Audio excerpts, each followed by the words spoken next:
2, 3. 'Cause I'ma dig deep, I'ma stand tall. I got the grit of the underdog. I'm stronger than you think. I can do this on my own. There's a difference between loneliness and doing this alone.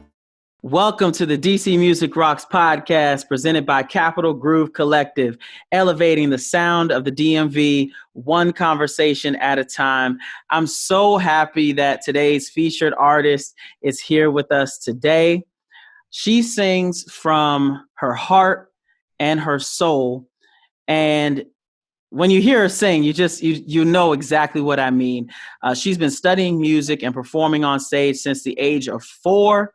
She's been entertaining audiences at many weddings and corporate events as a vocalist with DC Transit Band. And her major influences include Alicia Keys, Aretha Franklin, and Ella Fitzgerald. And that's a trio right there. So, ladies and gentlemen, CGC presents DC Music Rocks. I'm so happy to have here on the podcast, Lindsay Diles. How are you, Lindsay? Ooh, thank you so much, my friend, for having me on. I'm so excited to be here. I'm so excited to have you on because, like I said, people don't know this. I've said this in my other podcast interview that I had. Lindsay and I, we go back. It seems like now we've sung together on a few gigs and, just hanging out and having a good time. But her heart is just so big and full, especially when it comes to music. And you really see that resonate through every time that she sings and entertains. So I'm just so happy to have her here on the podcast today. So Lindsay, I know some things about you, but the whole DMV, she made that sound so scandalous, but I serious, it's not. We go way, way back. We're like this. Yeah, we're like this. Like some things you'll probably find out during this podcast. Maybe we'll see. But I know some things about you, but the DMV and everyone worldwide who may be listening to this podcast may not know anything about you. So I like to break the ice and play a game called Favorites. All right. I don't know if this is a game already in existence or something that I just made up, but this is how it goes. I'm just going to ask you just a few, what are your favorite things? Okay, so I'm going to ask you what the thing is, and then you're going to respond. And, we'll just learn a little bit about Lindsay today, okay? Awesome, okay. Let's do it. All right, so I'm going to kick it off with something easy. All right, so favorite ice cream? Oh, mint chocolate chip. Oh, okay. I like that. Okay. Favorite sports team? Ooh. Depends on the season. All right, well, just, let's... Right now, I got to say the Giants, but, because I was raised in a Giants house. So I got to say Giants, even though they didn't do so hot yesterday. But they're still, it doesn't matter. I still love the Giants. Hey, well, for those who don't know, Lindsay is from upstate New York, so we're going to give her a pass on that one from the DMV. Thank you. She's got to root for her hometown team. You got to root for the home team. Yeah, I get it. So today we're just going to let that slide. All right. I appreciate that. Yeah, absolutely. All right. Favorite movie? Oh, favorite movie. Oh my God, there's so many. Ooh, if I had to pick, God, it's hard to pick just one, but if I had to pick on a whim right now, I'm going to go with Forrest Gump. Oh, Jenny. Everything in life somehow relates back to something in that movie. I'm going Forrest Gump. Yeah. There's so many good ones. I'm like, it's so hard to pick. That's not a bad choice. I like the choice. It's solid. Oh, thank you. All right. So we're going to veer back to music because that's what we're here for. So favorite musician? Ooh, Alicia Keys, definitely. All right. Any specific reason why? I think it goes back to, she's so relatable, at least for me personally, her style, not just her not just her voice. I love her voice. I think her voice is beautiful, but her ability to sing and play the piano at the same time, and just working on that craft, those two pieces at once, that really, once she came into the mix, I think she came on the scene, was it like 2000, 2001, when I really first started learning more about her. And that was just, I was blown away. It's like, wow, we can do that with the piano, you know, and just her artistic choices. And I just love that whole piano voice combination. So I got to go with Alicia. Yeah, absolutely. I mean, Songs in a Minor was, it's funny because people will either call it Songs in a Minor or Songs in A Minor. Right. That's still one of my favorite albums out to date. So I'm so glad you mentioned that. Yeah, songs. I would always say songs in A minor, but I didn't even think about that. Songs in a minor. That actually makes that makes a lot of sense, actually. So yeah. I was today years old when I figured out. No. 8 years old when I pieced that together. Okay. All right. So last one. We'll say favorite band. Ooh. Favorite band. Gosh. Now I'm getting stuck like the movie thing. There's so many to choose from. You know what? I'm gonna go with. I'm going back a bit. But I'm gonna go with. Gosh, there's so many. It's all right. They won't be offended if you don't name them. You know, I know. I mean, aside from the DC Transit Band, I gotta say, Def Leppard. I love Def Leppard. There's just so many good stuff. Like I just love singing high male vocals, and in between Def Leppard and actually Firehouse too. There's something about those high male vocals that they get me. All right, well, cool. Hey, well, DMV Worldwide, you heard some of Lindsay's favorites here. We're going to learn a little bit more about her in this podcast. But yeah, this is how I like to break the ice and, just kind of get to know our guests, and so everybody else can get to know some of the things that I already know. So let's talk more about you, Lindsay. So as everybody, ask us as musicians, how did you get your start? When was that moment that you said to yourself, I want to do music. This is where I belong? Ooh, I would say it started probably around maybe like 8 or 9 or so. I started playing piano really young, like about 4 or 5, just kind of going to, kid piano lessons and learning about music, just, what the notes are, how they relate to each other on the keyboard and the staff. And I would say the moment that I knew that I wanted to, I've known from a very young age that I've always loved the stage, just telling stories, right? But from a musician perspective, it was when this is going to be dating myself and ourselves maybe. Back when, if you wanted to hear a song, you had to wait for them to play it on the radio, right? And I'll never forget, I would be getting ready to get the bus for school, and Bon Jovi Bed of Roses came on. And I just love that piano riff at the beginning. And that was when I started playing things by ear, because instead of waiting for it to be heard on the radio, I wanted to hear it when I wanted to hear it, And so instead of practicing what I was supposed to be practicing for my piano lessons and homework and stuff, I'm like, well, no, man, I want to rock, man. I want to do rock and roll. I want to figure out what I want to play, And so that was probably my moment.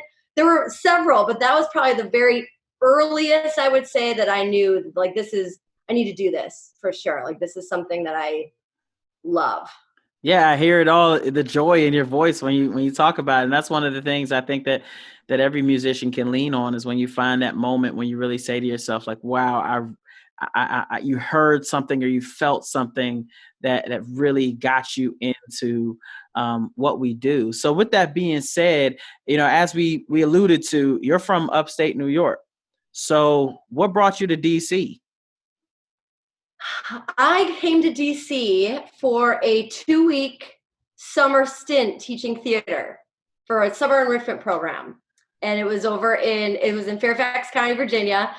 And it was a 2-week gig, and I had no plans after that. I had no idea what I was going to do once those 2 weeks were over. All I knew is that I had to bust out of the area and start new, start fresh, new beginnings. And I said a lot of prayers, and luckily ended up with another gig, because I had to keep the lights on and put a roof over my head. But I came down here to teach theater for a couple weeks. That's how I made it to the DMV. All right. And hey, you're still here. So that means that there's something awesome about it. So tell me, what is it about the DMV that is so special? What makes this area like worth being in, especially as it pertains to music?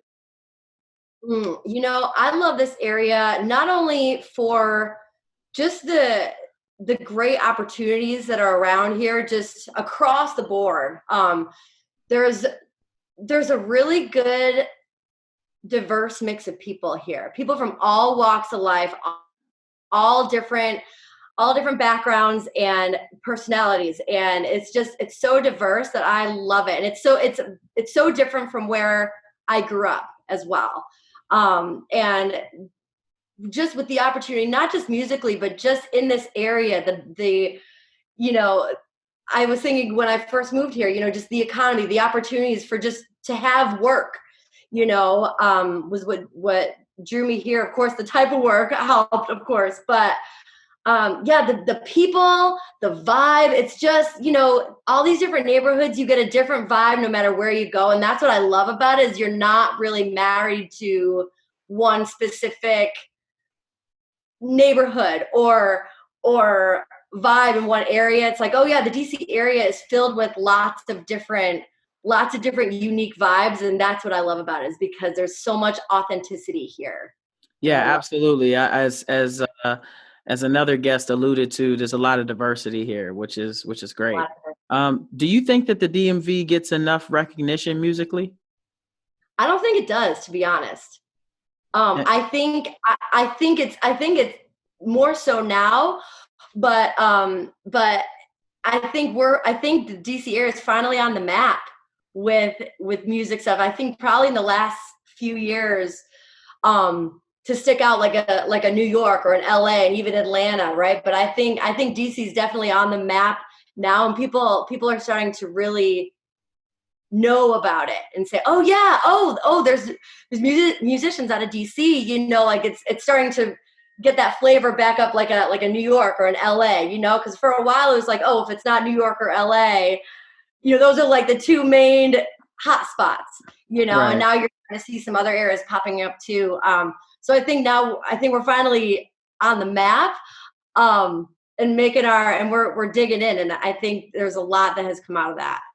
So building on that, what would you say, like, what would be the thing?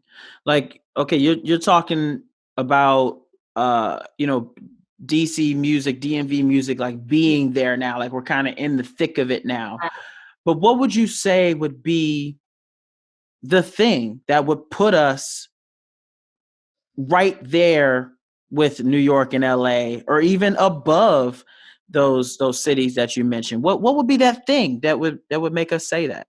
Yeah, I think the thing that makes DC stand out above all the rest is the diversity and the authenticity that's here, because we have so many different styles, so many different genres of music and artists and backgrounds and capabilities. I mean, it's just there's such an eclectic mix here that I think that alone, having that sort of want to call it, just that mixture of all the different flavors and vibes combined, it's just, I think that would help us stand out above the rest, because every area has a different sort of their own uniqueness, right? And I think our uniqueness here is the fact that we don't have to pick just one. We have so many to choose from that are different levels of authenticity stand out and speak out for themselves and shine on their own. I think that's what makes us stand out.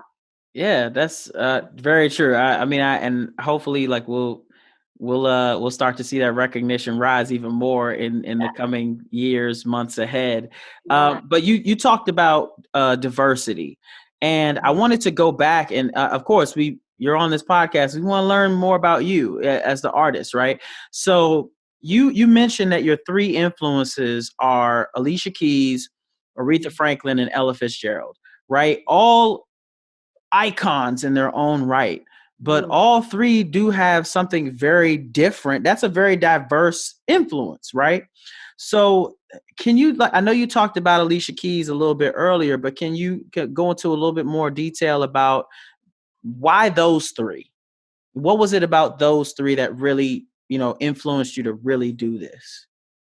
Yeah, so I think the thing that stands out with all three, they're, as you said, they're all very, very different in their own ways and so unique. But the common thread for me, for all three of those females, is they're very strong, powerful women and powerful female artists that have paved the way for not just for themselves, but for music and in their own right. You know what I mean? So, and in their own style, they are known for being exactly who they are, and it doesn't have to be stick thin or a certain body frame, they are known for their art, they're known for their talent, and they're known for their power, their powerful voice, not only a talent voice, but what they have to say and how they say it.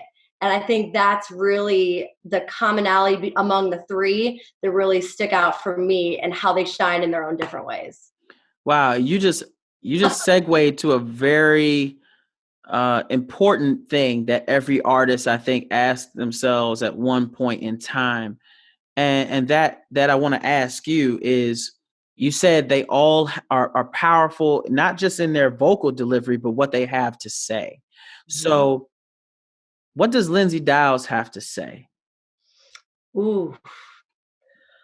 Oh boy, where do we begin? Yeah.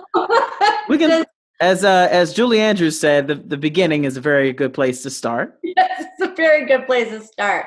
I would say, if I had to pick one of my favorite things, is like, never let anybody dull your sparkle, so like however you shine the brightest, no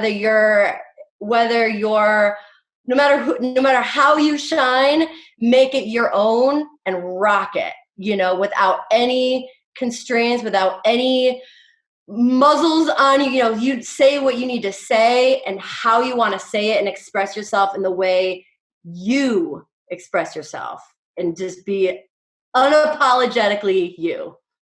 I guess that's what it boils down to. Yeah. And do you feel like you're conveying that voice into your music?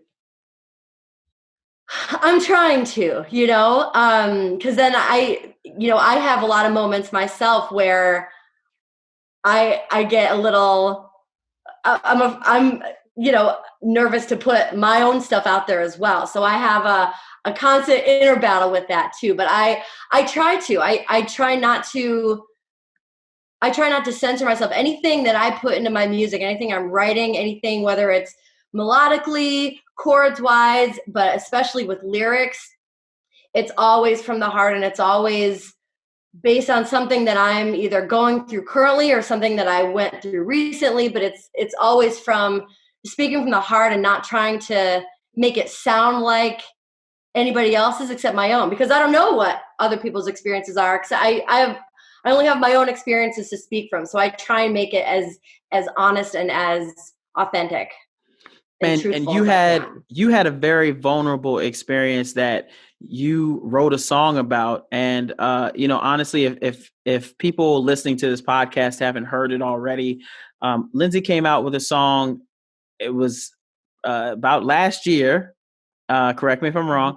It's called Unshaken. And there was so much power in that song. I don't want to give it all away. I want you to be able to talk about it. But Um, share with us a little bit about what Unshaken is about, and just kind of how you found the fuel to write a song like that.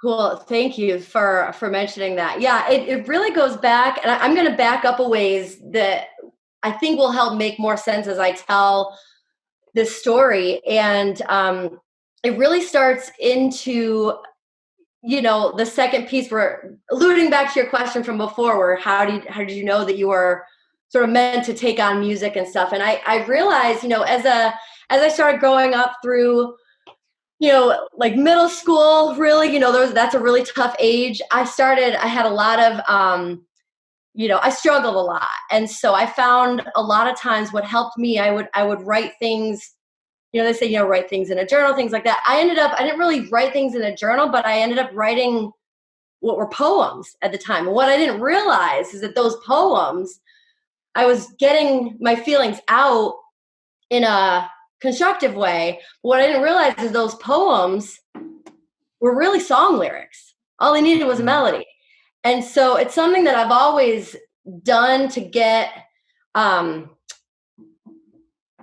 through whatever I was feeling. And Unshaken is one of those examples of, I started writing down a lot of my thoughts. Some of the thoughts turned into rhymes. Some of the rhymes turned into more, okay, well, this line should go here instead. It all sort of came out in a jumble, right? But then as I started putting things together, more pieces started to make sense as far as the storyline is concerned. And so, fast forward a few years to last year when Unshaken came out, the writing of this song was very, very powerful for me, because it was a way for me to get through a very difficult circumstance that I was in. And for anybody listening, I just want to set a disclaimer that this could be a trigger warning, but it was an experience I had in college where I was sexually assaulted, and I was raped.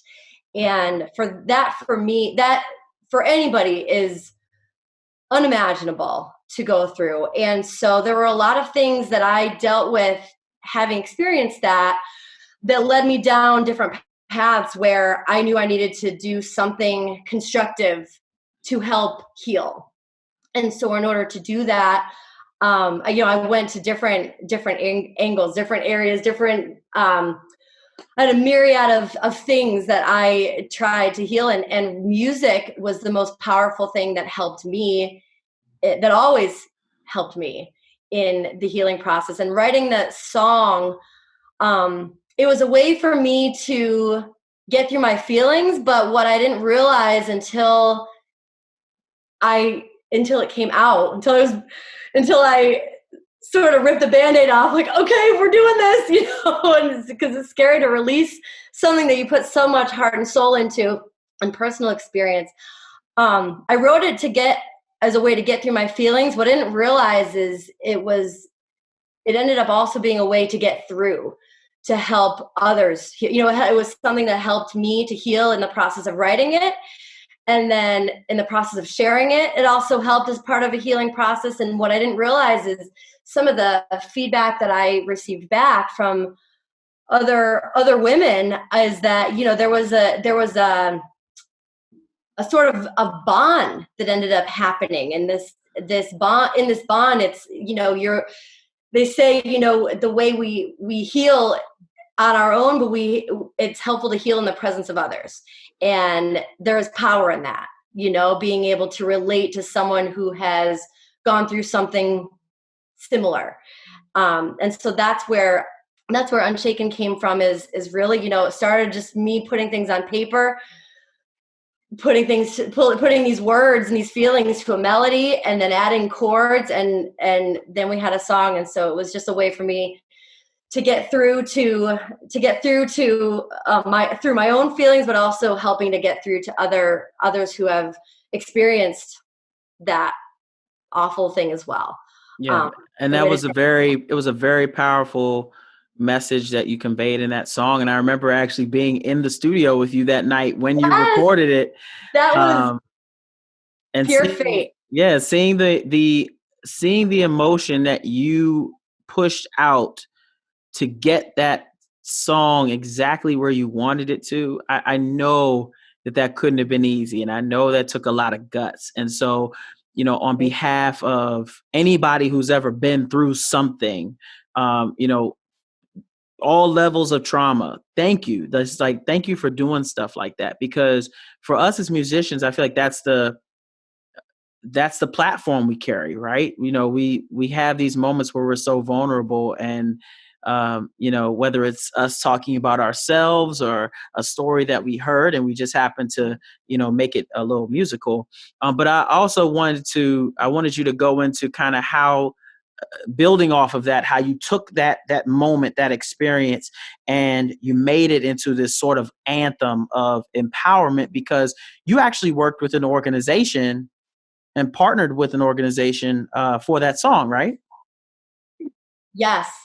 So thank you for bringing that up, and for everything you just said. I just, what I decided to do is, in the process of releasing the song, I didn't want to take, any money that was generated from the purchases of this song. I wanted it to go towards a really good cause. And so I ended up, I looked at a lot of the local organizations, and I ended up connecting with the No More organization. And over the course of, it's been several months now, but through a representative that I ended up finding over there, I shared the song with her, and we've stayed in touch throughout several months.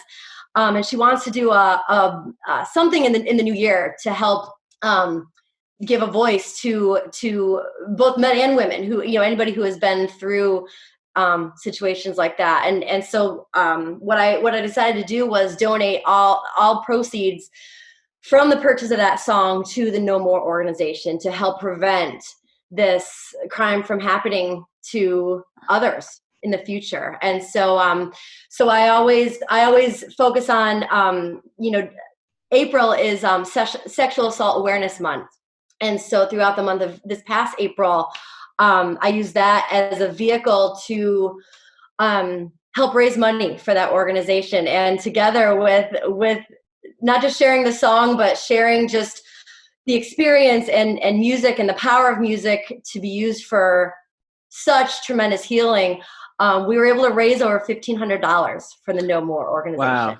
Wow. So I'm just thrilled. They're a really great organization. I don't know, finger snaps. Yeah, I was blown away at the level of support, and there's a lot of really great organizations out there as well, and that the No More organization partners with.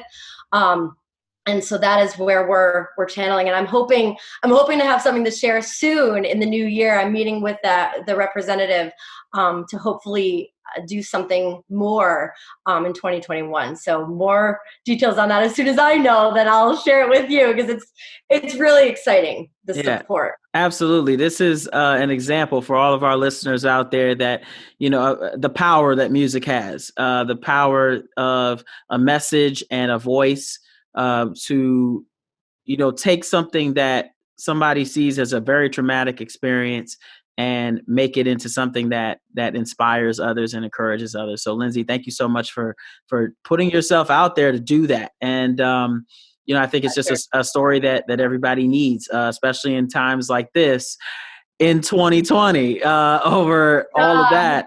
Not to segue into, downers here, because, I think there's something positive out of everything. But yeah, I definitely want to talk to you about your 2020. What would you say? This is sort of a two-part question. Okay. Because we all know that 2020 was, such an up and down year with so much stuff going on. What would you say musically was your biggest challenge of the year? And then ultimately, what was your biggest takeaway or like your biggest strength of the year? Awesome. That's a great question. I'm going to start with the challenge, because, it's always good to start with that challenge that we're gonna turn this bus around. So so I'd say the biggest challenge for me, as I'm sure it was for you and many of the musicians here in the DMV and across the world, is the cancellation of gigs. All these gigs getting COVID canceled or pushed out, or when you're relying on that experience, that source of income, whatever that is, there's a lot of pieces to the puzzle. And I think and what it comes down to, and it's aside from the livelihood, right? It's the passion. It's that sharing of live music in person with other people. That's probably what I missed the most. And I'd say that's probably one of the biggest challenges that I faced in 2020. I know I'm definitely not the only one. Is the lack of the lack of gigs and the cancellation of gigs. But the beauty in that is the connections. So just to segue into bring it up to the positive, is the connections that have been made in the absence of having these gigs. Whether it be a wedding or a fundraising event, or even just playing out at a bar or a restaurant, so in that lack of physical connection with people, there rose a virtual connection with people from not just in the DMV, but people who are connecting from all different parts of the country, overseas. I mean, just the connections of message, how social media can be so powerful sometimes in that connection of people. One of the things that I found in the lack of gigs was in the absence of gigs, I found a plethora of time that I didn't usually have, that I wouldn't normally have, where I could really sit down at the piano, really start to sit in silence sometimes, with my own thoughts, first of all, which is also, as we've talked about, sometimes very challenging. Yeah. But there's beauty in that, because in doing that, it helped me really sort of sit down, sort of like a mad scientist, figuring out different concoctions and recipes. And for me to say recipes, if you know my experiences in the kitchen, it's a very ironic analogy. But the different recipes that makes music what it is and turns a product into something that can actually be heard or in the process of being heard. And I think the beauty that came from the lack or the absence of having these gigs on the books was the time to build up the musical side of the house, of just sort of plucking around on the keyboard and what is that song? Well, maybe I can dive into that and see what those chords actually are, or what is this, or maybe I can do some more writing. So in doing that, I say all that to say that this time has brought a level of learning and diving into things I never would have thought that I would be diving into, not just at the piano, but learning sound equipment, learning not just how to play a song, but really like how to play songs, how to put, one note in front of the other and how the chords go together. Learning how, the audios and the effects work, learning how other musicians work, with other instruments and collaborate. And I think most of all, being able to have time to write and get some of these thoughts out. I think that those connections and that has turned this around to where when we do come out of this pandemic, I think there's going to be there is a lot of beauty that has come out of having this time in the absence of these gigs to really hone in on a new skill set or enhance a skill set that we didn't know would have existed. Right. Just having that personal growth and development through the whole process. And I'm glad that you brought that up and you're sitting right next to your piano, because you're in the process of doing something consecutively right now. So once again, we're on CGC Presents DC Music Rocks, where we're highlighting the blossoming talent in the DMV. And I'm here with Lindsay Diles. And Lindsay, you decided during 2020 that you were going to take on this challenge for yourself to Yes. play some of your favorite songs, and you're still going. There's a streak going. So talk a little bit about that. I love the timing of all this. That was a good segue. So, I love a good challenge, and I love to keep my brain going and occupied, sometimes to my own detriment, right? So I started this, I don't even know what you would call it, this challenge, that it was back in June, probably the end of June. There were a lot of things happening, a lot of unrest going. And there's been a lot of unrest this whole year, right? But in June, I saw a friend of mine she started during COVID, she started a cooking business, or like a chef business. And she did 100 days of different meal planning without ordering in. It was for her kids. One of them is immunocompromised. So that's sort of where I saw that. I was like, wow, 100 days. It's June, whatever, 20 something, right? Where would 100 days take us? They say like it takes 21 days to form a habit. I'm like, well, 21 days is one thing, but what would 100 look like, right? So I started thinking about, well, I wonder how many songs do I know? Like, it wasn't just the songs I know, like the sing with the band. It's like, what can I play?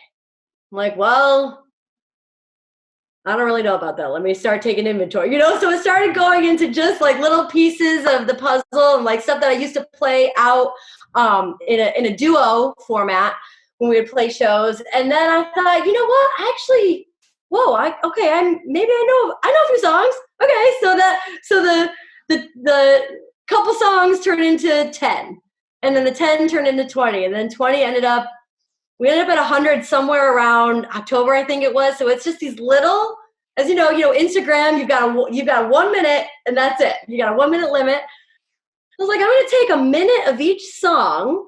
That some of them are some of my favorites. Others are songs that people have requested. I used to call them Rona requests when I would go live and say, all right, when I lost my job back in April. And like, okay, I've got all this time. What do you guys want to hear? And so I would do these different live feeds, on Saturday Shenanigans. And so some of those songs were a result of that. I learned it for the Saturday afternoon of, forgetting about what's going on in the world for a little bit, And so one thing led to another. So we are now today, I haven't posted anything yet, which I'm going to. I'm not going to break the streak, but we're on day 185. Wow, 185 days. And so obviously for our listeners are going to hear this like past this moment. So hopefully by, she'll continue that streak going. It'll be another probably, be well over 200 something odd days. Obviously we'll have to check back in and see where you're at there. But wow, you said 185 days? 180. Today is day 185. Wow. Yes. That's literally half the year. That's half the year that you've been doing this. That's a remarkable in itself to just find something that keeps you kind of motivated and keeps you focused. But like you said, also something that really kind of helps you learn. Let's see what I know. Right. So I think that's something great, and we'll make sure we get your social media so people can follow that and encourage the streak and keep requesting songs and all those other things. So Lindsay, I got a couple more questions, things I want to talk about before we wrap up. Biggest thing is kind of what you're doing right now in this moment, and obviously I'd be remiss if I didn't mention the DC Transit Band, because that is how you and I met. So tell our listeners a little bit about, what the DC Transit Band is, kind of where you all have played, just a couple of places, and what you're going to be doing, what you're doing currently. Sure. So the DC Transit Band is a 9-piece party cover band with a full horn section. Then we play weddings, anything from Aretha Franklin to Stevie Wonder to Bruno Mars to all the top 40 to all the hits. And, Motown to jazz to classic rock to even a little bit of country. So we got a little something for everyone. And we play weddings, we play corporate events, we play bars and restaurants, we play fundraisers. I would say, you know, some of the gigs, some of my favorite gigs that we've played in the past have been the National Mall for the Leukemia and Lymphoma Society for Light the Night Walk in DC. That's a huge event for us. Our favorite one of our favorites for the year. We've gone up. We've gone up. You've come up with us to play in upstate New York, up in Enticed for the City Field Days, a big Italian festival.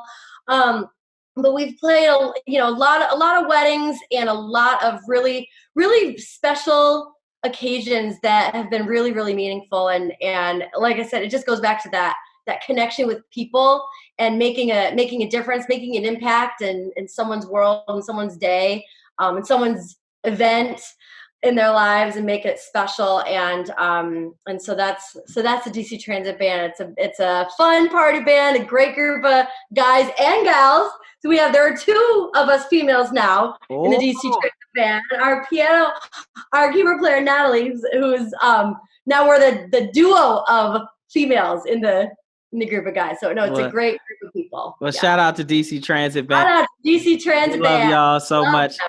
So, Lindsay, what are you currently working on? What are some things that you have in the works right now? So right now, I am still working on this streak, trying to learn, because it's going beyond what I knew is like. I don't know anything anymore. Now I'm in constant learning phase, right? So now I'm learning a bunch of songs and I'm loving it. So one thing is a streak. Most recently, I just had a really great opportunity to sing the national anthem for the Wizards last night, which I was just so honored and thrilled to be a part of. What a great area, this DC area. I just love it so much, and just what an honor to be a part of that. And what I'm really working on now is I'm actually going to be hopefully releasing another song next year. So I'm working on I know, I get brave to put it out there, but in the process of learning, my own equipment and not to be strangled by it. Some days I feel like I'm strangled, but it's very confusing sometimes. Working out those kinks. So once I get that up and running, I'm hoping to release another song or several next year, but one in particular that I feel is another anthem that I hope will be impactful and resonate with a lot of people. Absolutely. Absolutely. Well, my last question before we wrap up is something that I care deeply about, and that is, educating the up and coming musicians. So Lindsay, if a new musician came to you today and said, what's something that I need to know to do this, what would you tell them? I would tell them, what is something I need to know? If I had to pick, I would say above everything else, stay true to yourself. Stay true to yourself, your style, your gifts, and your voice. If you have something to say, you say it, and say it in your way that helps you shine the brightest. But you got to stay true to yourself. Amen. Well, Lindsay said that. CGC presents DC Music Rocks. This has been an amazing chat today, Lindsay. I really appreciate you coming on and being a part of this podcast. Let everybody know where we can find you. Oh, yes. So on Facebook, Lindsay Diles Music, Instagram, Lindsay Diles Music, and my website is lindsaydiles.com. All right. So Lindsay Diles, go out and find her, connect with her. She's got stories to tell. She's got anthems to deliver. She's going to hopefully come out with some new music in the coming months. And we're just so I don't even have the words because it's just such a great community that the DMV is in. So once again, Lindsay, thank you so much for joining me on CGC Presents DC Music Rocks. I wish you nothing but the best as you continue your career. And to all the listeners, thank you so much for tuning in. Join us for the next podcast. Be safe, be healthy. As Emma G likes to say, call your mama. And we'll see you all soon. Lindsay, thank you again. Thank you so much for having me. This was awesome.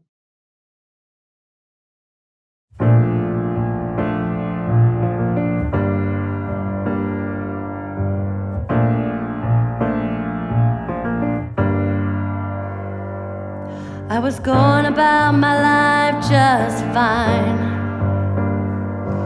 Not a care in the world, having the best time.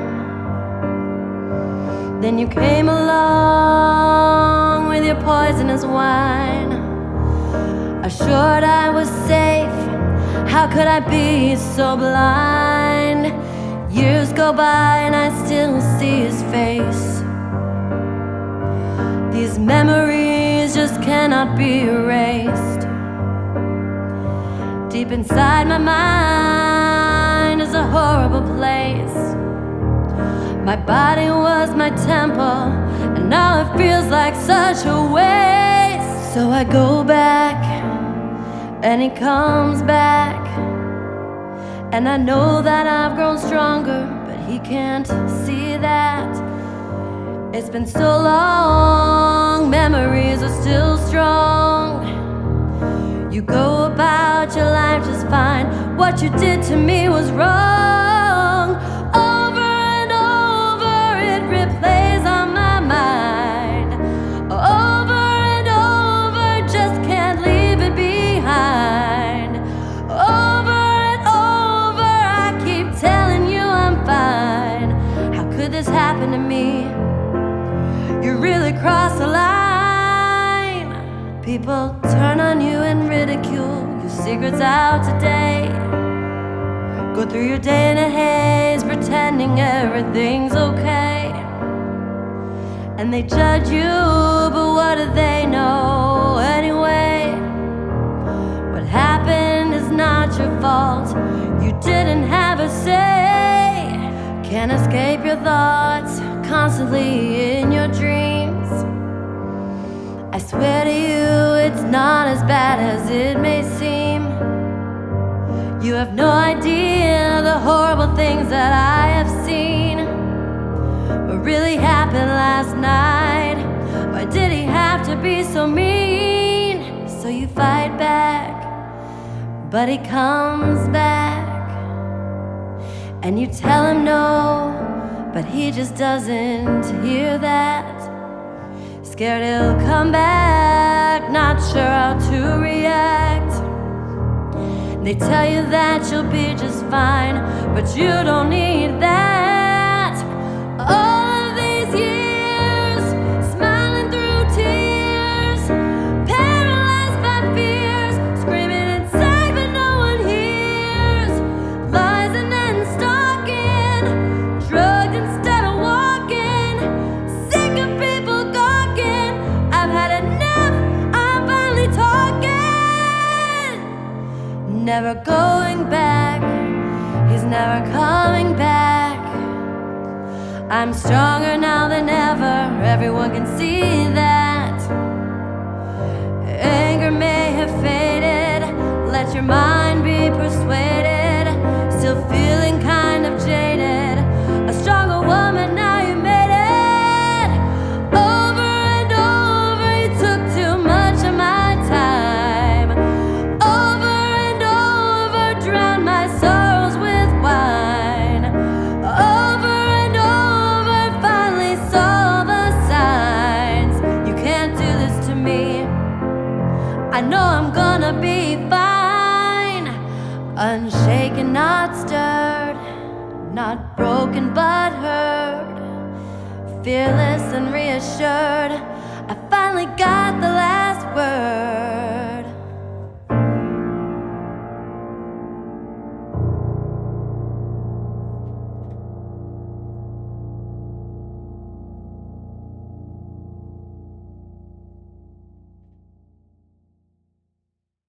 'Cause I'ma dig deep, I'ma stand tall. I got the grit of the underdog.